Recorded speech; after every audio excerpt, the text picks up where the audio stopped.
Good evening, good evening, good evening out there, Titan Nation. What's going on? This is your man Chris, aka Blue Enforcer, and welcome to a impromptu edition of Titans and Truth.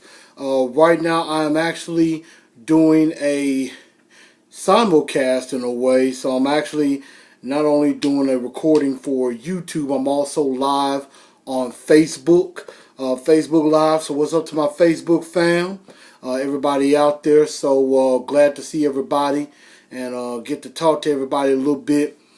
Basically, what I'm gonna do today, kind of decided to do a little bit of an impromptu Titans and Truth and everything. I apologize, I'm kind of late. That I'm kind of late, starting this because I was, taking care of some other things. But this has been a fun time as far as with what's going on with the Titans and also what is going on in Nashville as a whole with the Predators doing what they are doing. Like, they are really stepping it up big time for the city of Nashville. So we're definitely going to get into that in just a few moments. But basically, what's going to be happening on the show today, what I'm going to talk about is just a few things that's been going on with the OTAs. They've been doing about 3 weeks of OTAs now, and some things have been happening with that. And also there have been a few very nice things that have been going on as far as who has stepped up, who has done well right now, who has a little bit more to prove, and who is really starting to shine that you maybe didn't expect. So that's something that we're definitely going to get into a little bit. Got to watch a little bit of the Titans practice because where I work right across the street from. I actually work right across the little river from the Titans facility, so we're right next door to them, and got to watch some of the a little bit of the practice that they did, and I saw a couple of things that they were doing, so that was actually kind of cool. What's up, Brandon, on Facebook, my guy? It's been a long time since Logan's.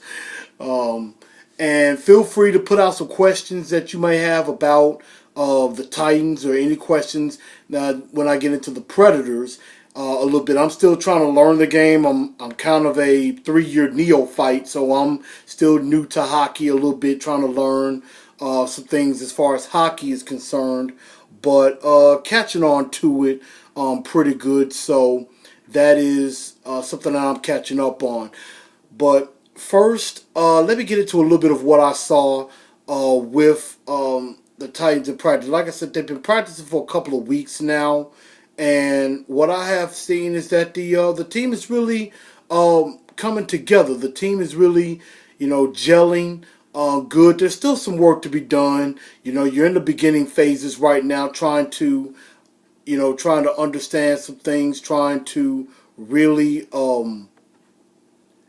get the nuances and really learn what you have to do to be successful as a Titan. And right now, a lot of the players are, getting into their groove, getting into their playbooks, and really learning what they have to do to become successful in this league. Right now, the excitement meter is really going up. The excitement meter is going up for the Titans. I mean, right now, the Titans are one of the dark horse favorites to really do some damage in the AFC, and they are really becoming a favorite as far as what they can do in not only the AFC South, but in the AFC as a whole.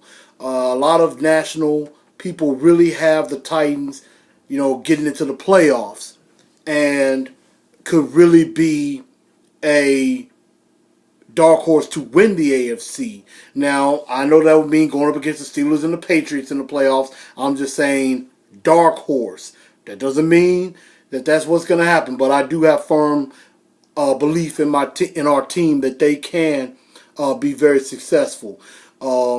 Brandon Bowers put out, about Eric Decker, and I did see something where Paul Kaharski put something out saying that the Titans may be discussing Eric Decker, maybe at least talking about him in a way. Now, I don't know if that means they're going to bring him in for a visit, or if they're going to try to sign him or anything once he gets released, or if they're going to try to trade for him.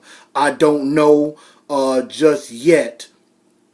Now, of course, Jeremy Maclin was also released from the Kansas City Chiefs, so I don't know if that's something that the Titans might be looking at, maybe adding another receiver, to help out with the team, maybe just to have some extra depth. Eric Decker is an interesting piece. I mean, coming off of 2 years ago, we had over 80 catches, over, I believe it was over 1,200 yards and 12 touchdowns. And, he's been kind of dealing with some injuries and everything, and it looks like the Jets are heading in a different direction. So, Eric Decker probably could be had at a little bit of a cheap deal, excuse me.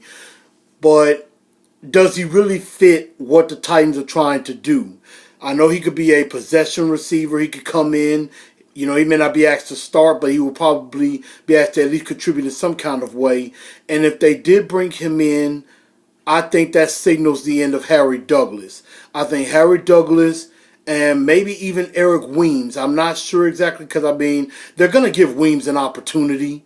They're probably going to give Weems an opportunity because, they just signed him, want to see what he could do, especially on special teams, whether helping in coverage or returning kicks. I think Adoree Jackson's going to be returning punts with that. So I think Eric Weems will have a spot on the team, but I think if they bring in Eric Decker, it could be hasta la vista Harry Douglas. So I think that definitely could be the case. And we got to see what the youngsters are doing. That's what Brandon is saying right now, as far as the young guys that we brought in, and that's something I'm going to get into in just a moment. And definitely one thing I will have to say that I have been reading and been impressed with is recently signed Taywan Taylor. Has actually been, from what I've been reading, he's been impressive in practice so far. He's basically been doing things that Kendall Wright does not do. And, he's definitely picking up the playbook pretty well. Looks like a guy that can play not only inside but outside as well. And he's a very dynamic player. And he is very fast, very elusive. And he could pay major dividends in the end, as long as we put him in the right position. And what I also like was Corey Davis. Corey Davis is slowly working his way back. From an ankle injury. And he has done a little bit more each time that they practice. So I think he's going to be full go by training camp. And I think he'll be ready to go week 1. Looks like I think he's going to start. I think he'll be starting probably opposite Rashard Matthews. I don't know what's happening with Tajay Sharp right now. I know they're investigating his case, but I think he'll be okay. He's still got to prove some stuff too. And also my guy Brandon's talking about Adoree Jackson will also do some offense and open up the run and play action. Now, Brandon, I don't know. When it comes to Adoree Jackson, I think right now they're going to mainly want him to play defense first. Learn the defensive scheme, learn the defensive playbook, and play corner either in the slot or on the outside. I think that's the first thing that he's got to do. He's got to learn the defense, and he's also got to take care of business in returning punts. I think as the year goes on, I think maybe they might sprinkle him in a little bit on offense. I don't expect him to be on offense a whole ton, at least not this year. I think next year they could definitely put him on offense a little bit more. Maybe, I don't know, maybe about 3 or 4 plays a game or something like that. But you really need him. He's been mainly brought in here to play cornerback and play defense. with that. And I think Dick LeBeau has been very optimistic about him as far as what I'm reading about from Jim Wyatt on the Tennessean on Titans website is that Dick LeBeau is very optimistic on Adoree Jackson, basically saying that he's really picking up things well. It looks like he's honored to learn from Dick LeBeau, who played the position. That was something that even Logan Ryan mentioned in an interview last week, was that he's happy to be coached up by a guy who played the position the same as him, and of course is a Hall of Famer at that position. So that was just some things that stood out as far as what I'm looking at. Corey Davis really coming along well. Tywan Taylor's really stood out, and Rashard Matthews, I think he's going to be pretty solid. Now, like I said, this is a very pivotal offseason for Harry Douglas. Trey McBride needs to do something to try to make this team at the receiver position. And I know I'm forgetting somebody. Tajay Sharp is going to have to do a little bit better than he did last year. I mean, offseason he came in blazes of fire and was looking like he might be a hidden gem right off the bat. But then as the season went on, he tended to struggle some. So I think that's right. Go Preds.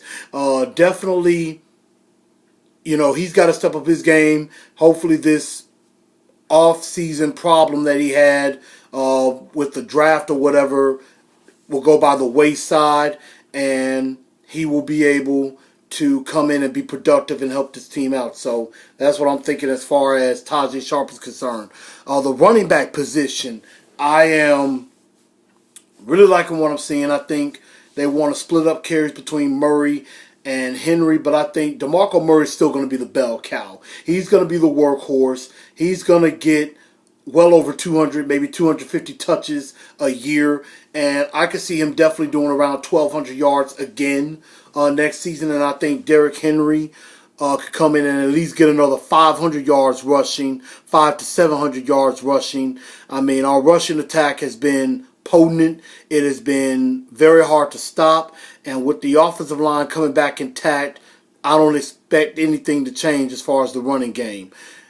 And I'm just really glad to see Derrick Henry, practicing, and all the stuff with the whole thing with the communication in school is behind him. That is, very promising as well with what they have. We know Derrick Henry is the future, but DeMarco Murray is the present. And speaking of the present, I'm loving the offensive line. They're gelling together not only on the field, but off the field. Of course, I'm pretty sure all of you have seen the offensive line at the Predators game. The entire offensive line together at the Predators game with Marcus Mariota. And I just think that's absolutely beautiful. It's amazing. These guys are gelling together. They are with their quarterback. They're basically protecting them at all times, whether on the field or off the field. They're protecting their quarterback, and they just seem to know how to have fun together and with each other. They're gelling, and that's going to make things a whole lot easier, not only on Marcus but on DeMarco Murray as well. And I think they're the ones that really started the whole catfish thing in the playoffs, with the catfish being thrown on the ice, and they just have it and taking it down with the tall boys and everything. I mean, it was just amazing to see. I enjoyed that tremendously, and I just think that what's going on with the Predators is really going to be beneficial for the Titans, and I'm going to get into that a little bit later. But I love what the offensive line is doing. And, as far as Marcus goes, I was watching some of the practice again today. Marcus did some first team reps, and he also did some 7-on-7. And I really was only able, when my lunch break was coming up, I was able to catch some of the 7-on-7 with Marcus. I think Tywan Taylor looked nice, looked really good. Marcus looked really good throwing the football. He seems to be moving around pretty well, pretty normal. I don't see him running yet, but he looks like he is moving around pretty well. and fluently with the offense. His arm is still sharp. It's looking good. His accuracy has never been a problem. What's up, Big Nate? Sorry I missed y'all when y'all came up here to Nashville. But hopefully I'll catch y'all soon, either up here or back down home in Memphis. But Marcus really looked good. I mean, I think he had some good touch off of the football. Very accurate. His deep ball is looking very good. And I believe he caught it. I think that was a nice pass he threw out to, I believe it was Jason Morrow or Philip Supernaw. I can't remember who it was, but I know it was a tight end, I believe. He had threw a nice ball to. And, you know, the offense seems to be coming together, flowing pretty good. There's still some stuff, of course, that you can clean up, but I think that's with anything. But I do like what I saw out of Marcus, especially today. And it's just the season looks really promising for him. Defensively, I am, definitely hearing some good things about the rookie Jayon Brown. Has been receiving some praise not only with special teams, but also may be able to help defensively as well in the linebacking core, along with Avery Williamson and Wesley Woodyard. Of course, everybody is pretty solid with that. And Brandon, you're going to get some sleep. Just catch up on this tomorrow when you get back up. And I really think defensively we have to build on what we did last year. Yes, the secondary could be better, and I think they will be better. I think they have a lot more talent on that side of the ball, of course. I hated to see Jason McCourty go, but it is time for, some new players to step in. We got Logan Ryan. We got Adoree Jackson. I think LaShawn Sims is going to start. I'm really expecting some good things from him. Kevin Byard, I think, going back to his free safety spot, I think he's going to be sniping some interceptions. I think, and this is a bold prediction from me, I think within the next 2 to 3 years, Kevin Byard is going to be a Pro Bowl safety. I think he showed a little bit of that last year, but I really think he's going to be Pro Bowl bound going forward within the next couple of years. I really do believe that. And you got Cyprian back there, strong safety, or he can definitely move up on the line and be like an extra linebacker. So I think that is going to be a strength in a way. As long as everybody catches up and gets up to speed, I think the secondary could become a strength. And as long as we also have our pass rush with, along with Arakpo, Morgan, and Casey, and that can be of a strength as well. Looks like they really do believe in Austin Johnson, and I saw some good things with Austin Johnson. I also saw some good things. I think Daquan Jones could be okay. I was really hoping in a way in the draft that we had gotten Jonathan Allen, because I really thought Jonathan Allen and Jarrell Casey would have been scary on the defensive line. I thought they would be just outright scary. But we don't have that. We're going to trust our line. I think our defensive line and our outside linebackers give a good pass rush, but I'm expecting about 12 to 15 sacks from Arakpo. I want at least 10 sacks from Derek Morgan. It's time for a 10-sack year for Derek Morgan, in my honest opinion. And lastly, I really think special teams is going to be better. I liked how Mike Mularkey addressed special teams in the offseason. I liked how he made that an emphasis. And, of course, signing some guy like Bates and Treywick and Eric Weems. Of course, you got Adoree Jackson. Definitely do that. And I'm sorry, my nose was itching a little bit. Excuse me on that. Probably my allergies acting up a little bit.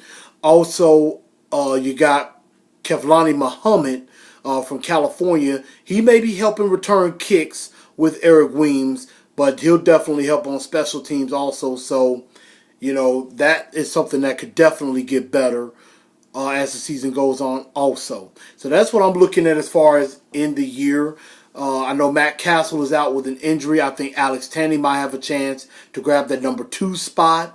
I thought Tyler Ferguson, the backup, the undrafted free agent out of Western Kentucky had some nice throws when I saw him in there getting reps with the third team. I thought he made some nice passes and things like that as well. That's just some things that I noticed at the while I had a little bit of time to watch the OTA practice today. But I'm liking the look of the team so far. I'm excited about this season coming up. I will definitely be doing more as far as maybe doing some live posts from Titans training camp once that starts and I'm able to go to like the public practices and everything. I'll be able to do some more stuff and get some more, really look a lot more at the players when they practice and how they're looking going into the regular season, into the preseason. So that's something that I'm going to be really watching on, is watching the receivers, seeing how Marcus moves around, looking at the corners and defensive backs, and really seeing, who's going to be the big stars coming up.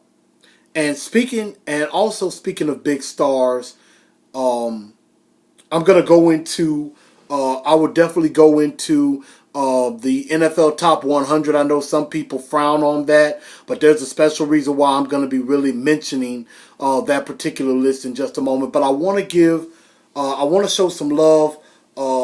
I want to show some love not only to everybody that's going to be watching this, whether it be on Facebook Live or on YouTube when it gets uploaded. I want to give a shout out. I definitely want to give a shout out to my homegirl, Miss Allison Conley, and also wanting to promote, basically advertise about Rose Jewels Boutique. Rose Jewels Boutique. And she's basically, she's making jewelry. She's my jewel connoisseur of the world. I go to her when I like to have some jewelry made for my wife. Something that, would be nice and represents her. I got her actually a bracelet from Allison's Rose Jewels Boutique, and that she made herself that, had a lot of qualities that exemplify my wife, as far as she had a little health symbol with the coils, a health symbol that recognizes public health, as well as a music note because she likes music and things like that. So it was a very nice bracelet I was able to give to my wife. And she also made another bracelet supporting, fighting lung cancer awareness, which was in the which was white or grayish. It was a nice bracelet that she got made, trying to, that's something that's very important to her. So check out my homegirl, Miss Allison Conley, and check her out on Facebook with Rose Jewels Boutique. I believe she's on Facebook. She's also on Instagram at Rose Jewels Boutique. And if you want to find out more about that, get in contact with me on Facebook or Instagram, and I can get her information for you. Not only is she making jewelry for the ladies, she's also beginning to make jewelry for the guys as well. So, fellas, if you're looking for special jewelry or necklace to give to your significant other, to your lady, ladies, if you're looking for some more special jewelry for yourself, definitely something that will make you stand out and keep you looking as beautiful as you are, definitely hit her up, and she could definitely make something and get that to you. And she's a firm supporter of Titans and Truth, and in turn, I am a supporter of her. I am a customer, so I could definitely give you the good word that she's very good. She's very good. She's very passionate about her jewelry, and she puts a lot of hard work into it and make it something that will be very special and very meaningful for you, that describes you. And if you see some of her pictures of her jewelry, she gets down. She gets down. It's the real deal, no doubt about it. So check her out. Check her out as a supporting sponsor of Titans and Truth, Rose Jewels Boutique. Back to what I was talking about with the top 100 list. And the reason why I mention that is because the top 100 list, I know to a lot of people's eyes, is a joke, because it's basically a popularity contest, players basically ranking other players and things like that. I know that that is something that a lot of people frown upon, but the reason why I am giving some credit on this is because the Titans, you know, usually in years past, the Titans might only get one or two guys on the list. And recently that was Delaney Walker and Jarrell Casey. One year, Delaney Walker was the only one on the list, and that was a couple of years ago. And then last year, I believe it was just Delaney Walker and Jarrell Casey who made the list. And this year, we have not just two guys on the list, we have six guys on the list right now on the top 100. First off, you had, what's up, Soror, Miss Crystal, how you doing?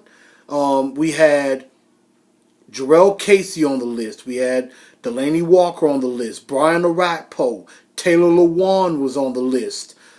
Marcus Mariota entered in at number 50. And just recently this week, DeMarco Murray at number 33. So that's six Titans that have made the list of the top 100. Now, I believe that's going to be all that makes the list. I was thinking about Jack Conklin maybe, but I don't think he'll make the list because, probably because he's a rookie. But I think next year he'll definitely make the list because, he had an all-pro year this past year. And he's going to be, we have the best duo of tackles in the entire league with him and Lewan. So I think with those six, and then Jack Conklin will make 7 next year. But I don't think he'll make it this year because, I think now you're going to be getting into a lot of quarterbacks, wide receivers, and pass rushers. Guys like Brady, Brady, Breeze, and Matt Ryan, Julio Jones, and all of that. And let me give y'all something that I think was ridiculous. First off, how does J.J. Watt come in at number 35? And he didn't play at all last year. He played 3 games last year, yet he's ranked number 35. He even said himself that it was ridiculous that I only played 3 games and I come in at 35? Seriously? So for once, I agree with him.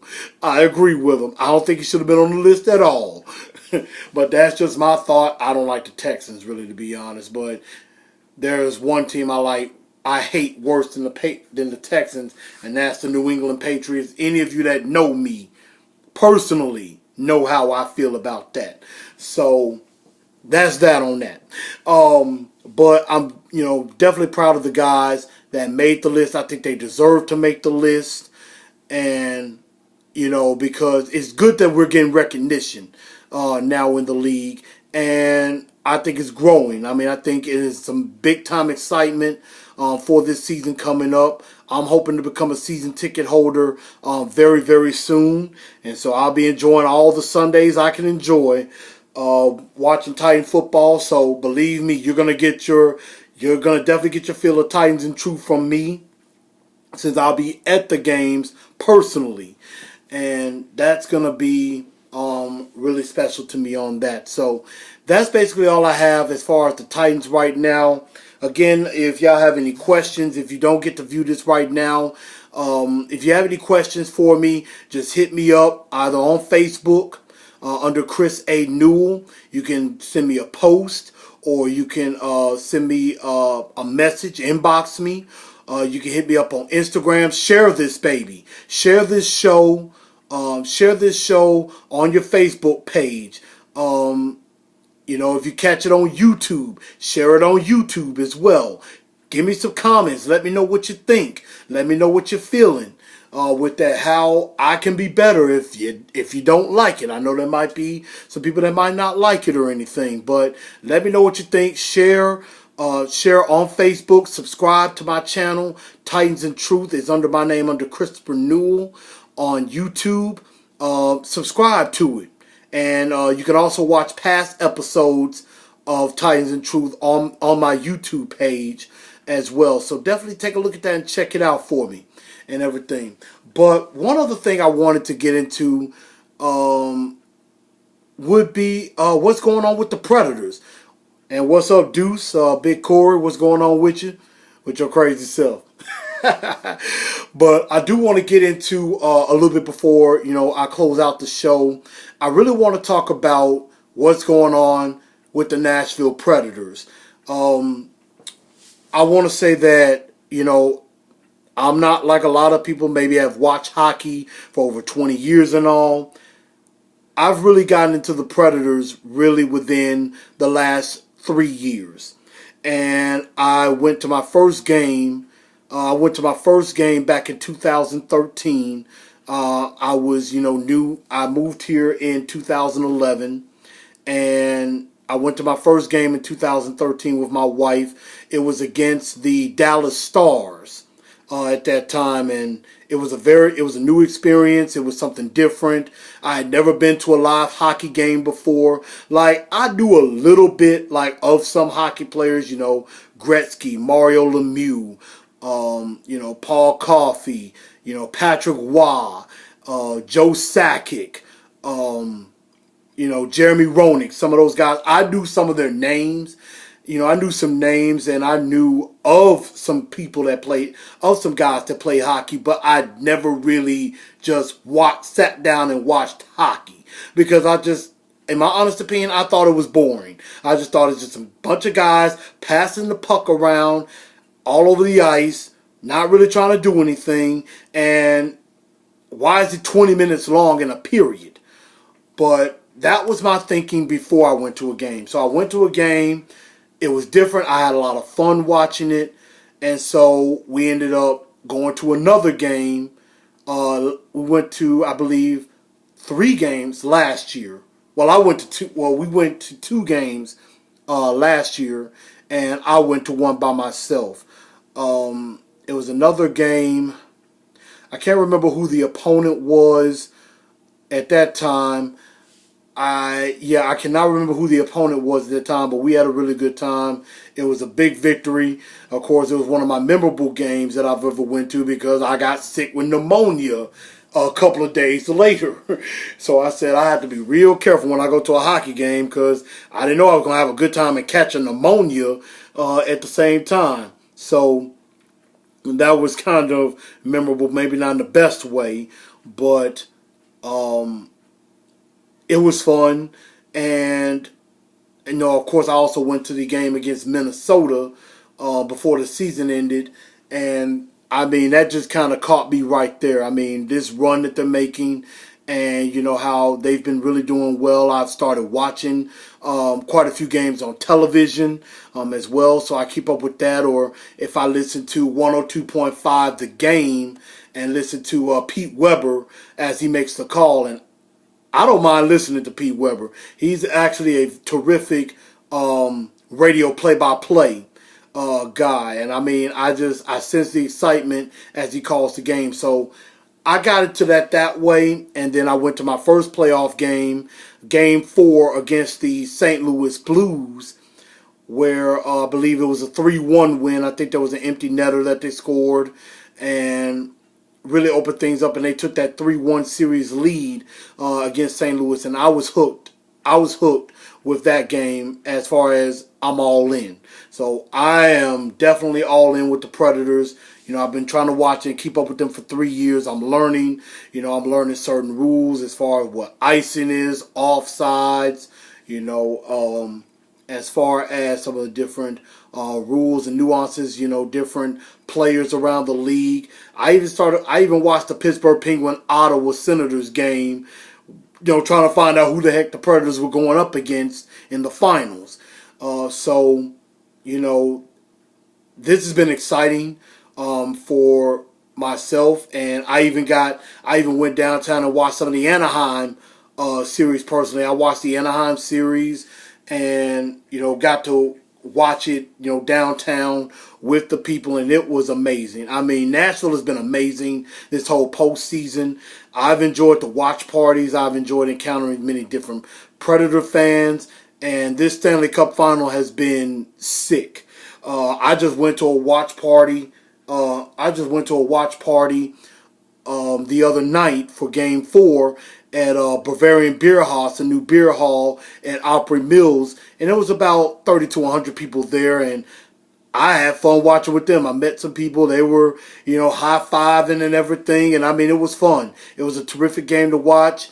And, just seeing the city just come together, vibe, and just have fun.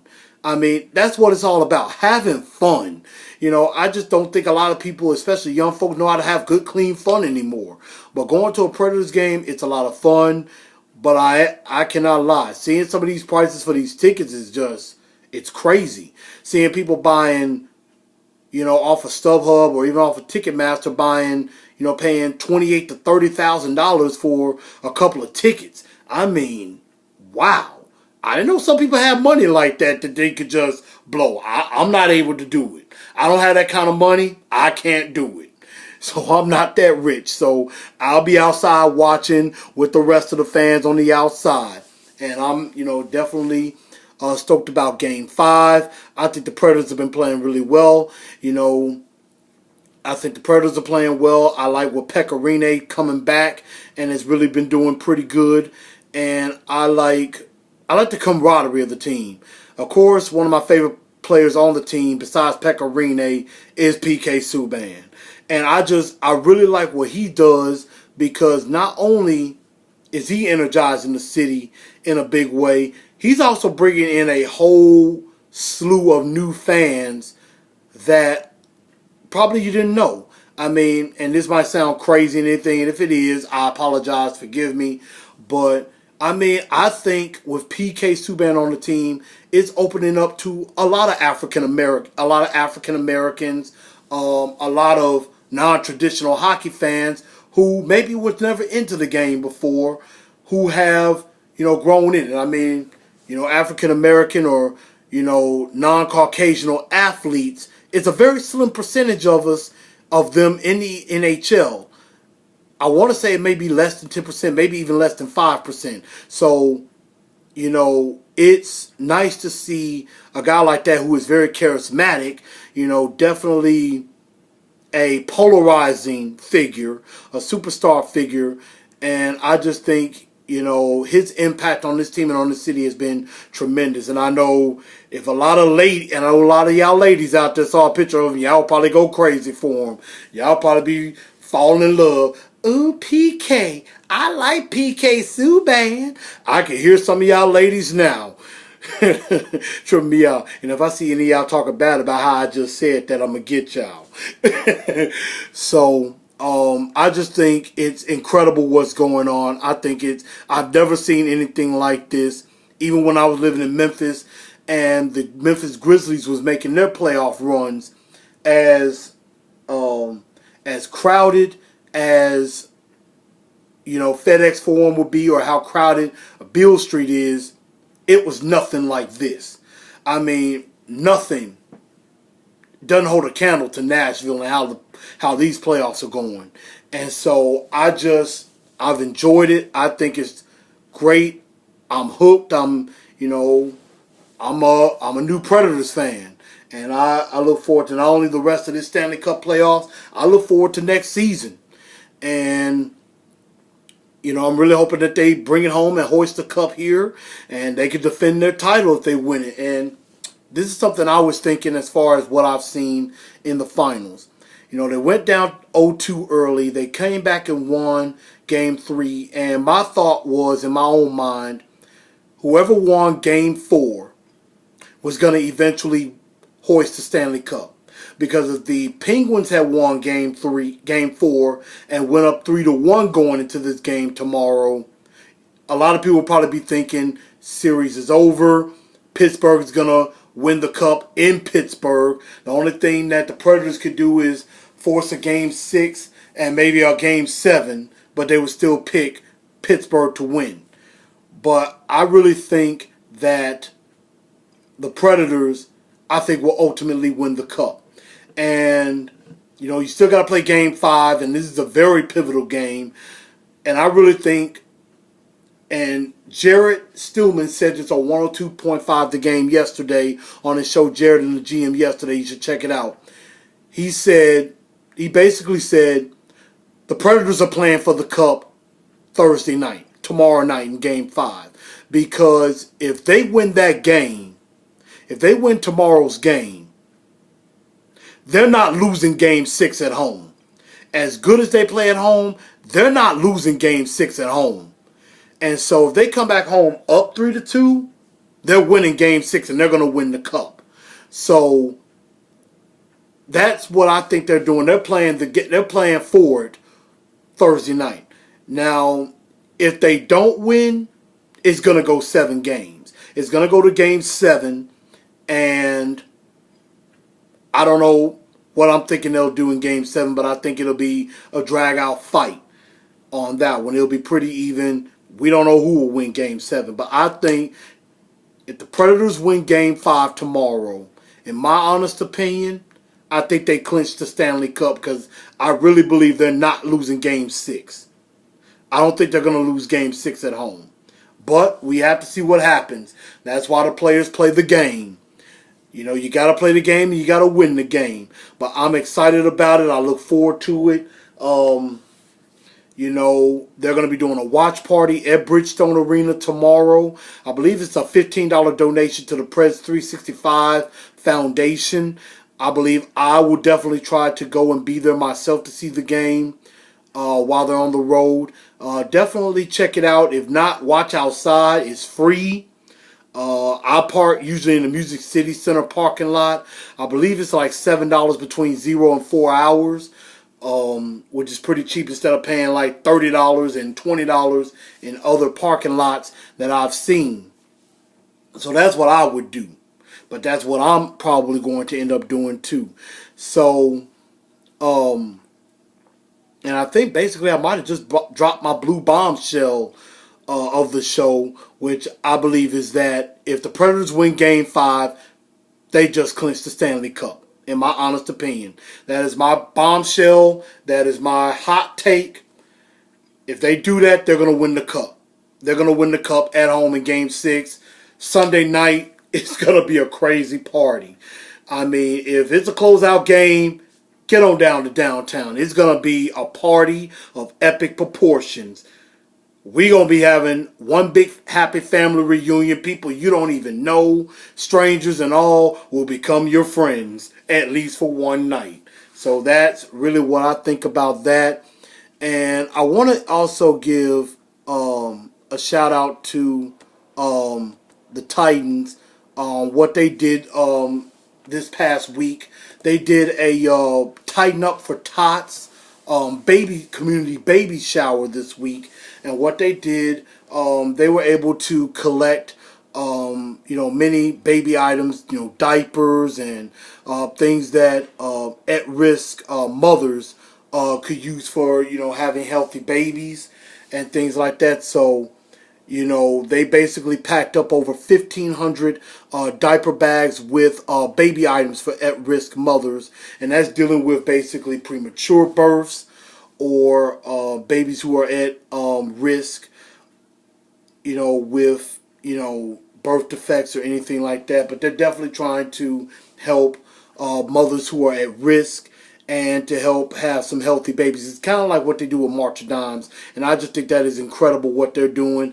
And I give kudos to our controlling owner, Amy Adams Strunk. I think she's went above and beyond to not only open herself up to the team and to this city, but she's out there. She's not just sitting back behind the desk. She's out there involved in these events. She's at practices with the team. She's at games. She's at events meeting the fans and things like that. And she's been a supporter of the Predators as well, along with all the other guys that are involved in it. I think there are a lot of Titan guys, the offensive line. DeMarco Murray's been there. Marcus has been to a game. Avery Williamson was at a game. They had Mike Malarkey and John Robinson on NHL Tonight before Game 4. They were talking about not only the Titans season coming up, but they were talking about them supporting the Predators. And I just thought it was incredible. I thought it was amazing. And I just really like how those two teams are coming together. And I really think what would be amazing and what would be really cool is that if the Predators win the cup, what a scene it will be week 1 if they show up week 1 before the game against the Raiders, hoisting the Stanley Cup in front of Nissan Stadium. That would be awesome.